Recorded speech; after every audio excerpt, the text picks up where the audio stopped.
ရွှဲဖန်ရဲ့တရားချစ်ခင်သူတော်စင်ပေါင်းလို့ရှင်အခုချိန်ကစပြီးဆရာတော်ဓမ္မဒုတဒေါက်တာအရှင်စေကိန်းနာဟောကြားတော်မူအပ်သောဘဝဖြောင့်ကြောင်းတစ်စိတ်တစ်စောင်းအပိုင်း15တရားတော်ကိုနာကြားရတော့မှာဖြစ်ပါလေရှင်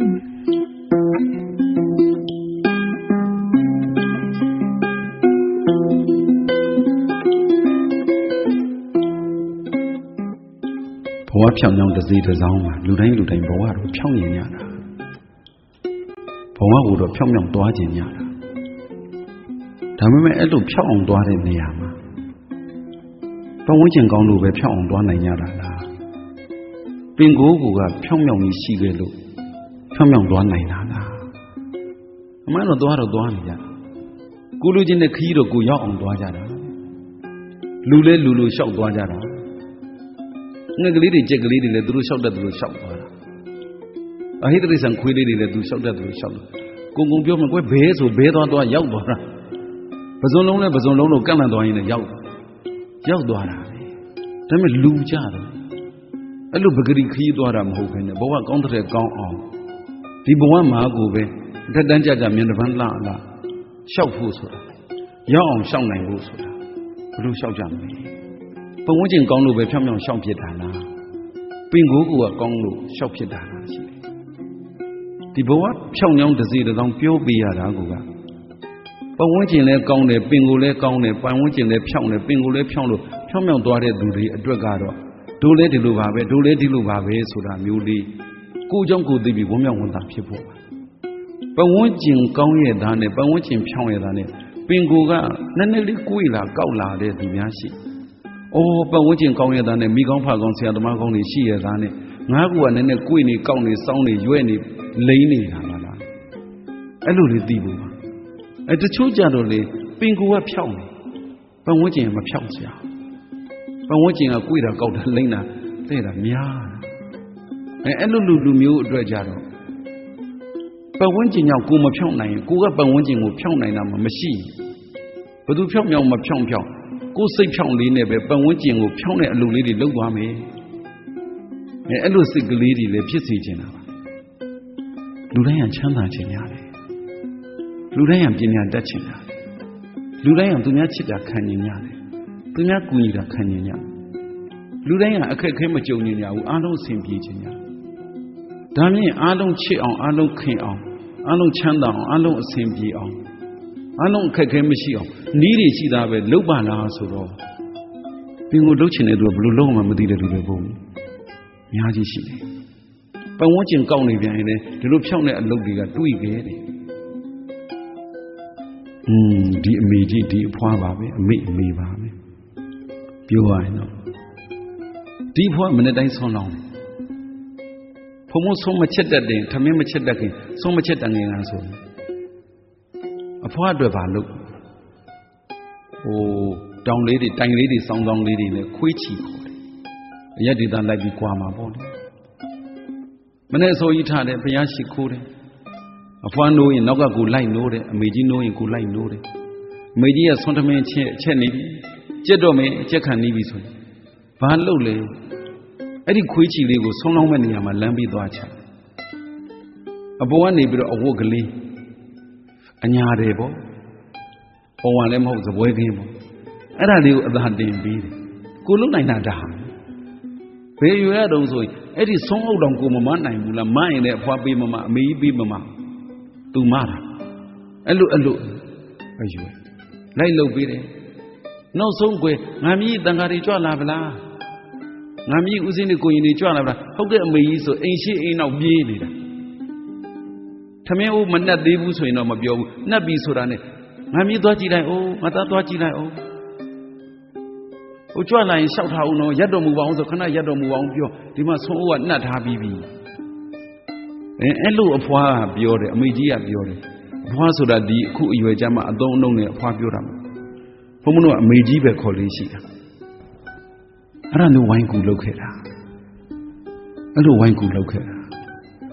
ပင်ကိုကပဲကိုဖြောင်းလို့လားဒါမှမဟုတ်ရင်လည်းပဲအမေကြီးပတ်ဝန်းကျင်ကပဲဖြောင်းလို့လားဒီလုပ်ရလေးတွေလှုပ်ဖြစ်လာတယ်ခုခေတ်ဓမ္မဂရိကတပါးကတော့မှစကိုင်းတောင်ရိုးနေတော့မှ ဥစိကိဏလူဝတ်နဲ့ဥစိကိဏငယ်တုန်းကလောင်းခဲ့တဲ့ဆုံးကိုသူဆုံးခံပြီးစားဘူးပါတယ်အဲ့လိုထိသူတို့တွေမှတ်မိကြတယ်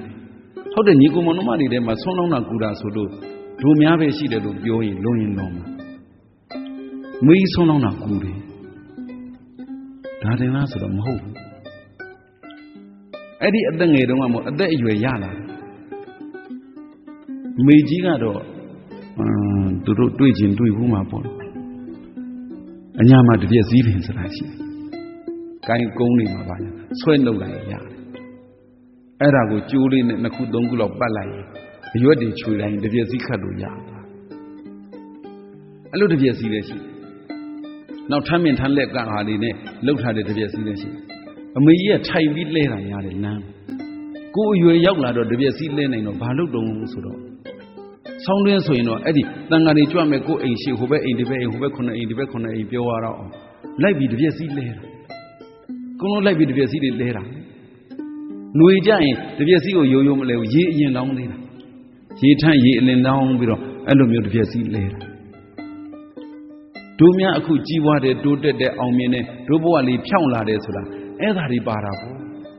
တို့မှဘေးဘေးရန်ဘယ်အန္တရာယ်မှမရှိဘူးရှိလဲအန္တရာယ်ကင်းပြောက်တယ်သူများဝိုင်းချစ်ကြတယ်ဆိုတာအဲ့ဒါလမ်းနဲ့အကုန်လုံးလိုက်တပြက်စီးလဲတာခုခိစကိုင်းပြန်လို့ကိုယ်အိမ်ရှင်ချောင်းရင်ကိုတပြက်စီးလဲကြတာမတွေ့တပြက်စီးလဲခြင်းသိပေါက်တာလေယဟန်တန်ကဘုန်းကြီးเจ้าမဟုတ်ပဲနဲ့ထလဲပြန်တော့လေအမြင်တစ်မျိုးဖြစ်တဲ့လူပဲဖြစ်မှာဒါဒီဟာဘဝဖြောင်ညောင်းနေဆိုတာမသိတဲ့လူကများတယ်နောင်ကြရင်ကိုယ်တိုင်ဆွန်းတမင်းဆွန်းရင်ချက်ပြီးကိုယ်တိုင်လောင်းခဲ့တာတွေလည်းရှိတယ်အမေကြီးကိုကူတာတွေလည်းရှိတယ်နောက်တစ်ခုရှိသေးတယ်ဘုံဘုံတို့ခမဲတော်ကြီးရဲ့စကိုင်းအိမ်ကိုရောက်တာရောက်ဘူးတဲ့သူများသိတယ်အဲ့ဒီမှာမကြီးပင်ရှိတယ်အဲ့ဒီမကြီးပင်ကအုတ်တိုက်ကလေးရှိတယ်ရေအိုးစင်ကအုတ်လေးနဲ့လုပ်တာအဲ့ဒီရေအိုးစင်ကိုရေအမြဲဖြစ်များသောအဖြစ်ကတော့မနဲ့ဖြည့်တာများဟိုး9တန်း10တန်းအရွယ်ရောက်လာတော့အမေကြီးကဆွန့်ချက်နေတော့ခုနပြောသလိုခွေးချီလေးကလမ်းဘေးမချသေးဘူးနေရာမချသေးရှင်းနာထုတ်တာရေလေးဆင်ခတ်မနဲ့စောတော်စီစီရေအေးလေးတောက်ရိုးရေဖြစ်မထိုင်းရပါဘူးတောက်ရိုးနှလုံးရှိတာတစ်လုံးစာလောက်ထိုင်းရတယ်နှစ်ခေါက်ပေါ်အလုံးဆုံးထိုင်းရတယ်တောက်ရိုးစီလုပ်တယ်တောက်ရိုးစီဖြစ်တယ်ဘလို့ဒီများစိတ်ထဲမှာလုံလာတော့ဆိုမှတ်မိသေးတယ်တောက်ရိုးစီနဲ့သဲခင်းသူများတွေစီတွေ့ဘူးတာပါတောက်ရိုးစီမှာသဲလေးခင်းပြီးတော့စပားစီလေးတွေကျေးထားတယ်ခေါ်မလားစိုက်တယ်ခေါ်မလားနောက်စပားပင်လေးတွေပေါက်လာစိမ့်လို့တခါလုတ်ခဲ့ဘူးတဲ့အဲ့ဒါအော်ကြည်စမ်းကိုလုတ်ခဲ့တဲ့အလုတ်ဟာအဲ့ဒီတော့ကဒီလိုကြီးဘဝဖြောက်အောင်လုတ်ခဲ့တာလို့ဘယ်သိမှာနေ့တူကဆွန်းလောင်းရင်နေ့စပတ်တာအပေမကြဘူးဆိုတော့ဘယ်သိမှာတော့အဲ့ဒီတော့ကဗုဒ္ဓံတရဏံကိစ္ဆာမိဓမ္မံတရဏံကိစ္ဆာမိသံဃံတရဏံကိစ္ဆာမိတရဏဂုံ3ပါးစောက်တည်ရင်အပေမကြတဲ့ကုသိုလ်ဟေးလို့မသိဘူးအဲ့ဒါမသိပေမဲ့စောက်တည်ခဲ့တာပေါ့5ပါးသီလလုံရင်အပေမကြဘူးအခုသန္တနာဖောင်ရောက်မှသိတာပေါ့ကျေးဇူးတော်ရှင်ဓမ္မတုဒ္ဒဆရာတော်ကြီးတရားနာလိုက်ရမှသိတာသံဃာဆရာမြတ်ကြီးရဲ့စာရီပီတွေဖတ်တော့တွေ့ပြီကိုအဲ့တော့အပေမကြတဲ့ကုသိုလ်ဆိုတာကိုမသိပေမဲ့ကိုလောက်ခဲ့မိတောက်ရည်အိုးစင်တင်ရင်လည်းအပေမကြတပြည့်စည်းလဲတာလေတူတူပေါ့အသက်ရှည်တာလေကျမ်းမာတာကျောင်းကံစရက်တွေလူရင်လည်းအပေမကြဘူးဝါဆိုသင်္ကန်းလူရင်လည်းအပေမကြဘူးအပေမကြတာတရားတွေဆောင်းရင်လည်းအပေမကြဘူးငရတရိစ္ဆန်ပိဋ္ဌအတုရကေအပေလေးပုံကိုမကြမရောက်တဲ့ကုသိုလ်ကံတွေရှိတဲ့အကြောင်းလေအဲ့ဒါဘဝဖြောင်းချောင်းဆိုတာမသိတာရှာတာလေအများကြီးဘာပင်မန်းလို့တော့အမေကြီးအရွယ်ရှိတဲ့အဖေကြီးအရွယ်ရှိတဲ့သူကကိုယ်တိုင်ဆွန်းလောင်းလို့အမေအဖေတွေကကိုယ်တိုင်ချက်ပြုတ်ဆွန်းလောင်းလို့ဟာတန်းငယ်သမီးငယ်တွေကဝိုင်းကူလို့ဒါတွေကဘဝဖြောင်းချောင်းနေပဲဘဝဖြောင်းချောင်းတွေကိုဘဝဖြောင်းချောင်းမှမသိတော့မလုကြဘူးမဆောင်ရွက်ကြရှုံးရင်ရှုံးတာပေါ့ဆုံးလေးတယောက်မှလောင်းလိုက်ရတာဘလောက်ကုန်တော့ဘလောက်ပင်မန်းတော့ဘလောက်မှလည်းမကုန်ဘလောက်မှလည်းမပင်မန်းဒါပေမဲ့ရမယ့်အကျိုးကြတော့အများကြီးပဲအကျိုးတွေမဲ့ပြီးလုပ်ဖို့ပြောတာရမဟုတ်ပါဘူးစိုးစိုးကပြောခဲ့သလိုပဲပတ်ဝန်းကျင်ကလည်းဖြောင်းနေကိုယ်ကလည်းဖြောင်းနေဘဝကြီးကိုဖြောင်းလို့ပတ်ဝန်းကျင်ကဖြောင်းနေကိုကောက်နေတယ်ဆိုရင်တော့ကိုဖြောင်းမြက်သွားကိုဖြောင်းရတာနဲ့ပတ်ဝန်းကျင်ကမဖြောင်းဘူးဆိုရင်ကိုယ့်ဟာကိုယ်ပတ်ဝန်းကျင်လေးဖန်တီးပြီးတော့ ဆုံးမလောင်းတဲ့မိဘတွေနဲ့များကြုံနေဆုံးထလောင်းကြည့်ပါလားတောက်ယူဦးစင်မတည်တဲ့မိဘနဲ့ကြုံရင်တောက်ယူဦးစင်လေးတည်ကြည့်ပါလားတပြည့်စီမလဲတဲ့မိဘနဲ့ကြုံရင်တပြည့်စီလေးလဲကြည့်ပါလားအိုးအဲ့ဒါလေးတွေဟာဘဝဖြောင်းပြောပြတယ်ညီကြီးလိမ္မာတရားစခန်းနေဆိုလည်းပြောပြတယ်ကလေးသူငယ်တွေညီတွေညီမတွေအကုန်ပြောပြတယ်ဒါလေးတွေလောက်ကြတယ်ကိုပြောတိုင်းလောက်တဲ့သူတော်တော်ရှားတယ်လိုက်မလုပ်တဲ့သူတော်တော်ရှားတယ်ဒီအကျိုးကိုပဲမသိလို့လားပင်ကိုကပဲဖြောင်းတယ်လို့မဖြောင်းတယ်လို့ဖြစ်နေလို့လားပတ်ဝန်းကျင်ကပဲကောက်ကွေးကုန်လို့လားတော့မသိဘူးခုကိလို့ဆိုတော့ယူတဲ့ရေတန်းနေထက်လူမှာပေါ့ရေတန်းနေထက်လူမှာတကယ်ပြောရင်ဘုံဘုံတို့ငယ်တုန်းကအေယာဝတီမြေကြီးကြီးနေတာပါတော့ယူလေးထမ်းတယ်ရေထမ်းထည့်ရတာဘလောက်ပင်မှန်းလို့တခါလေမနဲ့စောစောတခြားကိစ္စရှိညကလေးကထမ်းထည့်တာညနေတော့ရေမိုးချိုးပြီးရေထမ်းထည့်တာဘလောက်ကောင်းလိုက်လဲအမေကြီးကိုယ်တိုင်ရှိကဖြောင်းပြောင်းသွားတော့မြည်တဲ့နောက်ကဖြောင်းပြောင်းလိုက်တာလောကမှာအဲ့လိုတွေရှိတယ်ဘဝဖြောင်းပြောင်းတွေအများကြီးရှိတယ်တပြည့်စီလဲဖို့လမ်းတပြည့်စီရှိရင်ကိုဘလောက်အန္တရာယ်ကင်းဘာလို့အန္တရာယ်ကင်းတာတော့လမ်းသွားလမ်းလာအန္တရာယ်ကင်းအောင်ကိုလုပ်ကိုယ်စိတ်စေတနာကလမ်းသွားလမ်းလာတွေအန္တရာယ်ကင်းအောင်လုပ်တာအမေလည်းပါမယ်အဖေလည်းပါမယ်အဖိုးအဖွားတွေလည်းပါမယ်ဆွေမျိုးသားချင်းတွေလည်းပါမယ်ကိုရင်တွေဦးစင်းတွေဆရာတော်တန်ဃာတော်တွေလည်းပါမယ်ဟေးတို့စကိုင်းတောင်ယူကဒီလမ်းတပြည့်စီလဲတာယန္နာအရှင်မြတ်တွေမကြွဘူးလို့ဘယ်သူပြောနိုင်မှာလို့အခုကိုနေတဲ့အိမ်ရှိမှလမ်းလဲရင်ရောသောတာပန်မကြွဘူးလို့ဘယ်သူပြောနိုင်မှာသူတော်ကောင်းတွေမသွားဘူးလို့ဘယ်သူပြောနိုင်မှာဒါတော့ကြီးကျယ်မြင့်မြတ်တဲ့သွားပုဂ္ဂိုလ်တွေအဖြူအမဲမခွဲကြဘဲနဲ့သွားနေကြတဲ့ပုဂ္ဂိုလ်တွေမှန်သမျှအန္တရာယ်ကင်းအောင်တပြည့်စီလဲတာဘလောက်အကျိုးကြီးတော့ငယ်ကလေးကတပြည့်စီဝရှိခဲ့ဒါကြောင့်မို့အန္တရာယ်ကင်းနေအသက်ရှည်ကြောင်းထဲမှာလည်းပါတာဟုတ်ဘာအခက်ခဲကြုံကိုနေတတ်ထိုင်တတ်လို့ပဲအခက်ခဲတွေကကြော်လွှားသွားတယ်ပြဿနာတွေကကြော်လွှားသွားတယ်လို့ကိုမှန်လို့ကိုကြော်လွှားသွားတယ်လို့ဆိုတာကတပိုင်းအဲ့ဒီရှိကပြုခဲ့တဲ့ဒီဘဝမှာတင်ပြုခဲ့တဲ့ကုသိုလ်တွေရဲ့အကျိုးပေးအရှိန်အဟုန်ကလည်းတပိုင်းလို့အဲ့လိုလေးတွေပြန်မြင်ကိုအဲ့ဒီအရွယ်တုန်းကအဲ့လိုအလုပ်တွေလုပ်တာဟာအဲ့လိုဖြစ်ပါမယ်လို့တော့ဘယ်သိမှာပြောပေးမဲ့လူရှိတယ်ကိုနဲ့မကြုံဒီအသိမျိုးလဲကိုမရမိယိုးဖလားအမေအဖေကပြုခဲ့တဲ့ကုသိုလ်ကိုလိုက်ပြုတာဗုဒ္ဓဘာသာမိယိုးဖလားဆိုတာတအားကြည်ညိုစရာကောင်းတာဒါဗုဒ္ဓဘာသာဝင်တွေရဲ့မိယိုးဖလားဘိုးဘေးစင်လာမိယိုးဖလားလှုပ်လာတဲ့အလုပ်တွေပဲဆွန်လောင်းတာတို့တပြက်စီးလဲတာတို့တောက်ရီအိုးတဲတာတို့တောက်ရီအိုးရေဖြည့်တာတို့ဒါတွေကဘလောက်ကောင်းတဲ့အလုပ်တွေလဲဒါမနဲ့အဖွားနဲ့အမေကြီးနဲ့ဘုရားရှိခိုးသူရှိခိုးကိုမသိဘူးနောက်ကလိုက်ရှိခိုးပေါ့ဘုရားရှိခိုးတိကျကြည့်ရတယ်လို့မှမရှိပဲအမေကြီးဆိုလိုက်ဆိုတာနဲ့ပဲရသွားကြအဲ့ဒါမိယိုးဖလားတွေအခုလူကြီးအရိယာဖြစ်ပြီးတော့မှအဲ့လိုမျိုးဗုဒ္ဓဘာသာအစစ်ဆိုတာအဲ့ဒါထိခဏနေပါဦးဘိုးဘေးစင်လာမိယိုးဖလားအနေနဲ့လိုက်ပြီးဗုဒ္ဓဘာသာဝင်အစစ်တွေလုပ်တဲ့အလုပ်မျိုးလုပ်ရတာဘလောက်ကောင်းလို့ဘလောက်အရသာရှိတော့အဲ့ဒါကိုဘဝဖြောင်းအောင်လို့ဘဝဖြောင်းအောင်တစိတစောင်းဆိုတာဘဝဖြောင်းအောင်တစိတရီသားပဲရှိသေးတယ်ပြောတယ်ကိုဘဝဖြောင်းအောင်ကိုလှုပ်လာတဲ့ဟာကိုတစိတစောင်းအตาလေးချောင်းကြည့်ုံလောက်ပဲရှိထဲဝင်ကိုလှုပ်ခဲ့တာတွေကတော့အများကြီးကိုအဲ့တော့ကိုယ်တိုင်ဖြောင်းလို့လဲဖြောင်းအောင်သွားနိုင်ပါတယ်ပတ်ဝန်းကျင်ဖြောင်းလို့လဲဖြောင်းအောင်သွားနိုင်ပါတယ်ကိုရောပတ်ဝန်းကျင်ရောနှမျိုးလုံးဖြောင်းလို့လဲဖြောင်းအောင်သွားနိုင်ပါတယ်အဲ့ဒါလေးတွေဖြောင်းကြည့်စမ်းပါအ ਨੇ ဆုံးတော့ဒီလမ်းသွားလမ်းလာတွေကိုအိမ်ရှိမှတပြက်စီးလဲຫນွေခါဖုံသိပ်အောင်ရေလေးလောင်းပြီးတော့တပြက်စီးလဲထားတာကိုကြည့်ပြီးယဟန်တန်ဃာတွေကအစသွားကြလာကြတဲ့ပုဂ္ဂိုလ်တွေကိုယ့်ဘောဘလောက်မေတ္တာရှိတယ်ကိုလဲတာမသိရင်နေပါပဲတပြက်စီးလဲတဲ့သူဘောတော့မေတ္တာရှိတော့ဆရာတော်ကြီးတွေဆရာတော်တန်ဃာတော်ကြီးတွေယဟန်ကြီးငယ်ကိုရင်ဦးစင်းကစပြီးလူပရိသတ်တွေအားလုံးမြင်မမြင်အားလုံးပရိသတ်တွေကိုယ့်ကိုချစ်တယ်ဆိုတာကိုယ့်ကိုမေတ္တာထားတယ်ဆိုတာဒီအလုပ်မျိုးလုံးမှမေတ္တာထားမှာကြည့်အဲ့ဒီအလုပ်လေးဟာဘလောက်အရသာရှိလဲကြည့်ဒါနလည်းပါတယ်သီလလည်းပါတယ်ဝိယဝဆကိုယ့်အတွက်မပါဘူးဆိုတဲ့စွန့်လွတ်မှုနိက္ခမလည်းပါတယ်